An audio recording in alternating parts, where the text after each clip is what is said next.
You join me at Spa, and most importantly probably the best corner at the track, Eau Rouge. Obviously you can see from here the gradient and how steep it is.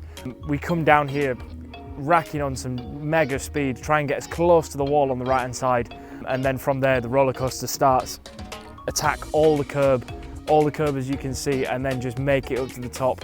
When you're coming down, all you can see is a wall of tarmac, and then it just over the top and away you go. The Kemmel Straight that follows it is absolutely massive. Yeah, it's an utter thrill ride. As you hit the compression where we're stood now, everything squats, and as you get to the top and you get that light feeling, you really can tell if you've done a good job or if you've made a bit of a meal of it. So in a race, coming down to here, nose to tail with other cars, overtaking's not really a priority through here. It's quite narrow, it's very single file. If you can get an overtake, you have to be alongside. If not, it's all about getting that exit, lining them up for the long straight. You've got plenty of time as soon as you go over the top of the hill before Lacombe.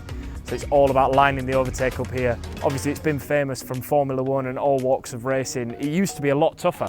There didn't used to be any runoff on the outside, it just used to be a gravel trap. Obviously now it has to be that little bit wider, but it's still just as challenging. So obviously with being a racing driver, it's important that you know where you're going and you know the circuit before you get there.